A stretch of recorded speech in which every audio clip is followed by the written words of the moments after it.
Keby sme sa opýtali veriaceho človeka, kde je Boh, asi by odpovedal, že je všade. Prečo sú potom miesta, na ktoré veriaci ľudia chodia, aby sa tam modlili, aby tam slávili sväté liturgie? Prečo sú vlastne potrebné chrámy? K odpovedi na túto otázku sa dostaneme cez inú. Kto z nás pri sledovaní športových zápasov, hraní hier, učení alebo v zápale práce myslí na Boha? Boh tam síce je, ale naše myšlienky mu často nepatria. Aj v tomto duchu sa chlapec pýta svojej mamy: Mama, prečo potrebujeme chrám? Prečo chodíme do chrámu, keď Boh je všade? Mama mu odpovie na otázku: Vieš, Boh je síce všade, ale v chráme ho ja počujem najlepšie. Preto môžeme povedať, Boh chrámy nepotrebuje, ale my áno. S nami Boh, čujte všetky. Ako prvý chcel v Biblii postaviť chrám Bohu už kráľ Dávid, bol to jeden z najznámejší kráľ Izraelitov, Židov. Jemu sa to nepodarilo, podarilo sa to až jeho synovi. Múdry kráľ Šalamún postavil Bohu nádherný chrám ako prvý. A otázka je, prečo to urobil. Určite poviem z lásky k Bohu. Ale otázka je, či tam nehral náhodou aj svoju úlohu, motív, že Pána Boha zavriem na jedno miesto a tam ho budem možno ovplyvňovať svojimi modlitbami. Tam ho môžem navštíviť. Nevieme z istotou povedať, ale isto vieme, že niektorí ľudia sa takto dnes pozerajú na Boha a na chrám. Že ho tam navštívim a možno s ním budem vyjednávať svojimi modlitbami. Niečo za niečo. To je tá známa predstava o Bohu ako o automate. Ja niečo vložím, stlačím a vypadne mi to, čo chcem. Na čo je ale chrám dobrý? My vo svojom živote rozlišujeme to, čo chceme, od toho, čo potrebujeme. A práve na toto nám slúži chrám. Aby sme my počúvali Boha, jeho slova, jeho rady, aby sme spoznali, čo vlastne v živote potrebujeme. Nie len to, čo chceme, ale čo nám naozaj treba. Boh nepotrebuje naše modlitby, ale my áno. A chrám je miesto, kde máme, tak povediac, my lepší signál, lepší príjem. Možno, že aj toto naznačujú vysoké kostolné veže, ktoré sú symbolom toho, že tuto môžem zachytiť ten hlas Boha najčistejšie, najjasnejšie. Druhý dôvod, prečo chodíme do chrámu, je rovnako dôležitý ako ten prvý. Tým dôvodom je spoločenstvo. Spoločenstvo ľudí, ktorí veria, že Boh ich má naozaj rád. Takmer všade, kde sa schádzajú kresťania, môžu sláviť bohoslúžbu. Boli časy, krátko po smrti a vzkriesení Pána Ježiša, keď boli kresťania prenasledovaní veľmi tvrdo. Často ich mučili a ak sa nevzdali kresťanstva, boli odsúdení na smrť. Vtedy sa museli skrývať a preto bohoslúžby neslávili vo verejných chrámoch, ale buď v súkromných domoch alebo v podzemných priestoroch, ktoré nazývame katakomby. Miesto teda nebolo až také rozhodujúce. Dôležité bolo spoločenstvo kresťanov, ktorí oslavovali Boha. V iných veľkých náboženstvách, ako je napríklad islám či hinduizmus, toto nevidíme. Dôležitá teda v prvom rade nie je budova, ale na prvom mieste je spoločenstvo veriacich. To je cirkev. Preto aj my, gréckokatolíci, nazývame chrám veľmi podobným slovom – cerkev. V iných jazykoch sa používa to isté slovo pre budovu, kostol, ako aj pre spoločenstvo veriacich. Napríklad kirche v nemčine, church v angličtine, kieza v taliančine, cerkva v ukrajinčine, eklézia v gréčtine. Prvýkrát sa tak stalo už na začiatku 3. storočia, keď sa v jednom dome začala schádzať cirkev, kresťania, a podľa nich sa potom prvýkrát nazvala aj budova, cirkev. Najprv teda kresťanom stačili rodinné domy, v ktorých sa schádzali na bohoslúžby. Keď sa ale začiatkom 4. storočia skončilo prenasledovanie kresťanov, začalo do cirkvi prichádzať viac ľudí. Už domy nestačili, museli to už byť väčšie budovy, v ktorých boli vyvýšené miesta, aby bolo dobre počuť napríklad čítania zo Svätého písma alebo ich výklad. Bol potrebný oltár, teda stôl, na ktorom sa pripravovala eucharistická hostina. A tak sa postupne vyvíjali chrámy až do dnešnej podoby. My sa pozrieme, do akej podoby sa vyvinul východný byzantský chrám.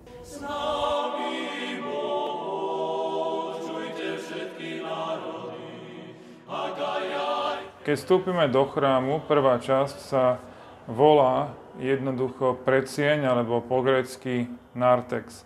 Na východnom Slovensku sa niekde ešte stretneme s ľudovým názvom babinec. Prečo? To je otázka na hĺbšie zamyslenie. Či preto, že sa do chrámu ako prvé chodili modliť ženy a tu sa stretávali, či stále stretávajú a rozprávajú, delia? Možno. Čo je dôležitejšie povedať, že táto predsieň je v niektorých chrámoch oveľa väčšia. Slúži na vybavenie takých technickejších záležitostí. Tu sa nachádzajú stoly s obetnými sviečkami alebo pultíky, prípadne náboženská literatúra či iné predmety.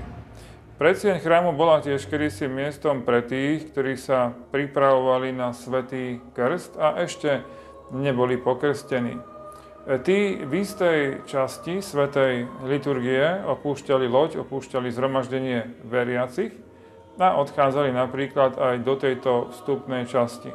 Ďalej sa tu zdržiavali aj tí, ktorí robili pokánie za svoje hriechy a prosili tých, ktorí vchádzali dovnútra chrámu, aby sa za nich modlili. To malo tiež veľký význam. Človek, ktorý vstupoval do chrámu, bol tak upozornený na veľmi dôležitú vec pre každého človeka kresťana, a síce na postoj pokánia. Celý východný chrám je doslova zaplnený, preplnený ikonami, bývajú vyhotovené na dreve a niekde aj na stenách alebo dokonca na oknách. My v našom chráme máme ikonu, na ktorej je udalosť ukrižovania Pána Ježiša a jej zvláštnosťou sú ostatky Pánovho kríža, Kristovho kríža, ktoré sú vložené do rámu tejto ikony. Býva vykladaná, vyložená k verejnej úcte minimálne 2 až 3 razy do roka práve na sviatky, ktoré súvisia s Kristovým krížom.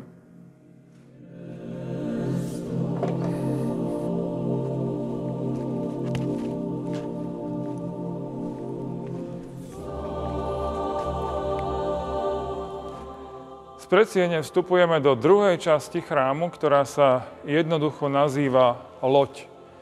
Pri vstupe do lode je zvykom prežehnať sa s úklonom smerom k bohostánku, v ktorom je uložená Najsvätejšia Eucharistia, a ktorý sa nachádza vo svätyni.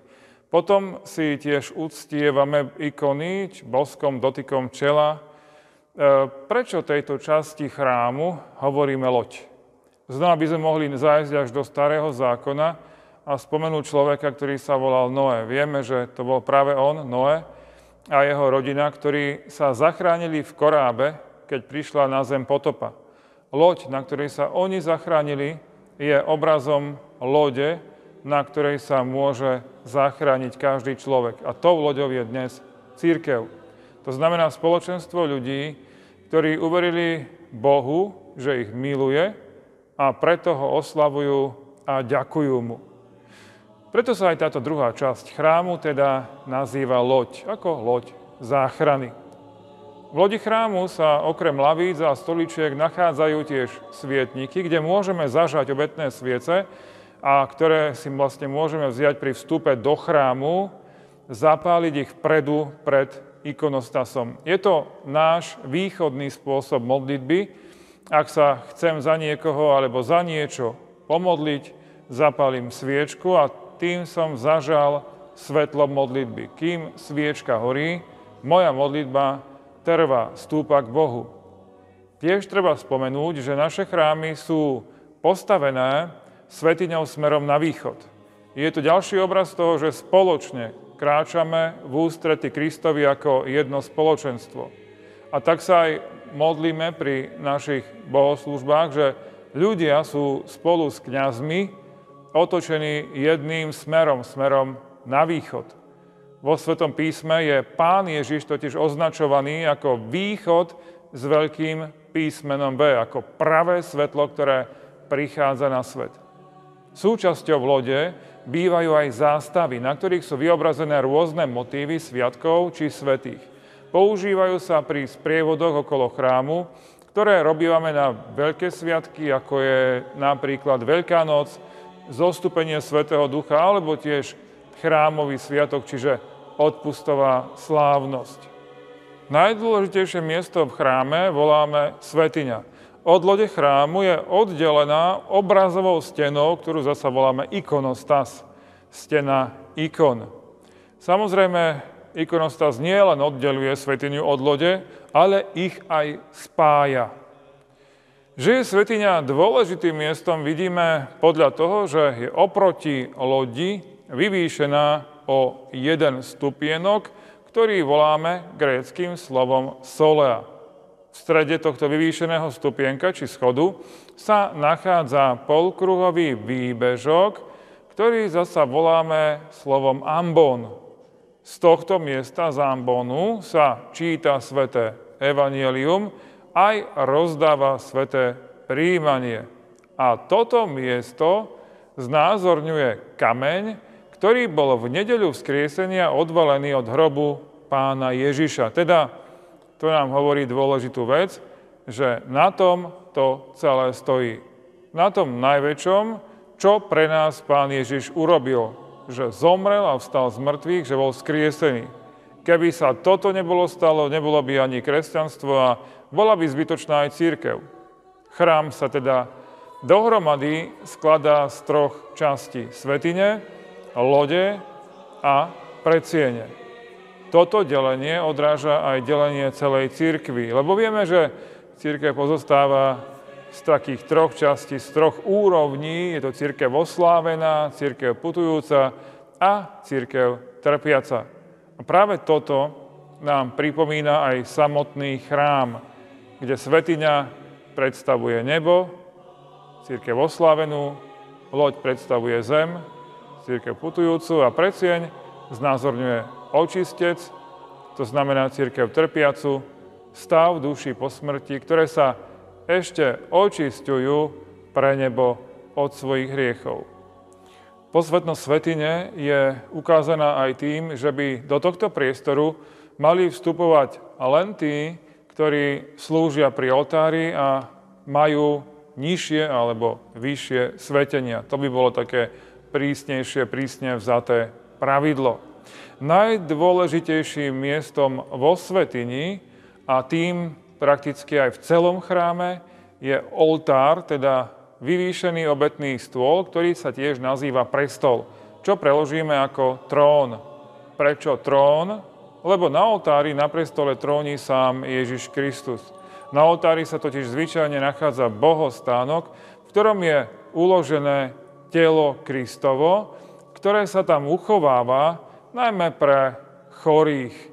Vidíme, že má podobu chrámu. Bohostánok je teda akýmsi chrámom v chráme a predstavuje centrum, srdce celého chrámu. Na oltári na prestole sa okrem bohostánku potom nachádza aj evanjeliár, je to kniha, obsahuje 4 sväté evanjelia, vložené do pozlatenej, bohato zdobenej väzby. Je teda to taká hlavná časť zo svätého písma z Nového zákona. 4 sväté evanjelia podľa Matúša, Marka, Lukáša a Jána. Z tohto evanjeliára čítame, ohlasujeme sväté evanjelium počas bohoslúžieb. Treťou vecou na oltári je kríž.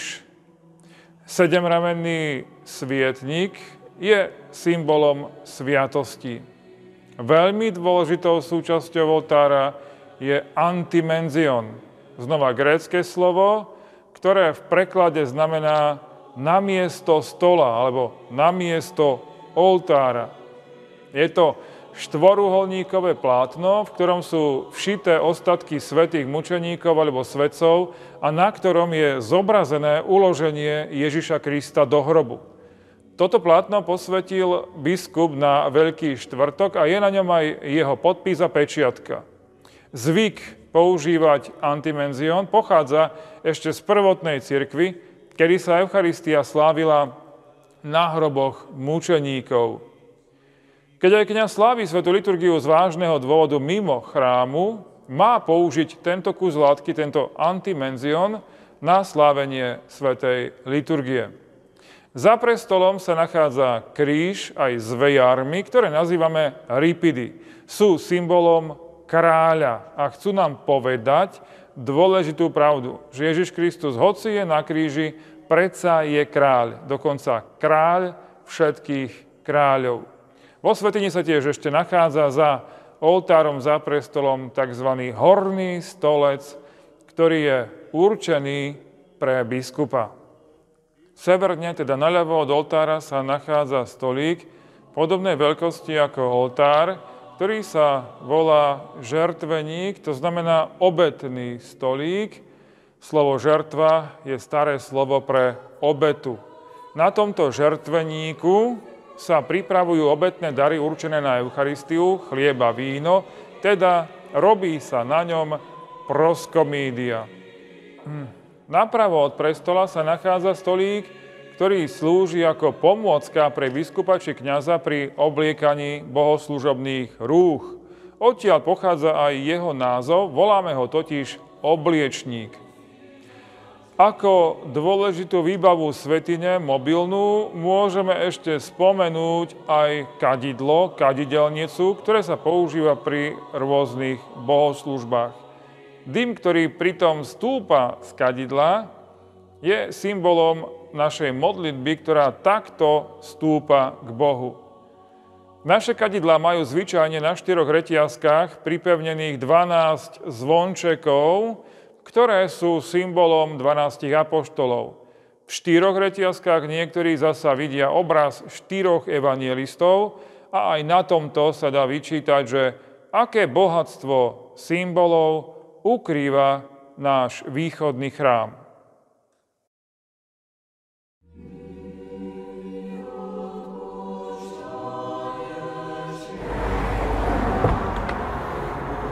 Ježišovi raz jeho žiaci ukázali Jeruzalemský chrám, aby ho obdivoval. On namiesto toho povedal, že tu nezostane kameň na kameň. To znamená, hoci do tohto chrámu chodila jeho mama, hoci tam bola vychovávaná, predsa Ježiš jej tam nepostavil a neurobil pamätnú tabuľu. Prečo? Lebo je oveľa dôležitejšie, že človek sám sa stáva chrámom. A na to vlastne chrám slúži. Aby som sa ja stal chrámom živého Boha. Chrámom jeho prítomnosti v tomto svete. Lebo veľa ľudí do chrámu nechodí. Čo je dôležité? Aby ten človek stretol živý chrám. Aby stretol mňa. V jednom ruskom filme Pokánie bola presne táto veta. Smutná je ulica, ktorá nevedie do chrámu. A my môžeme povedať, že smutný je aj chrám, ktorý nevedie na ulici.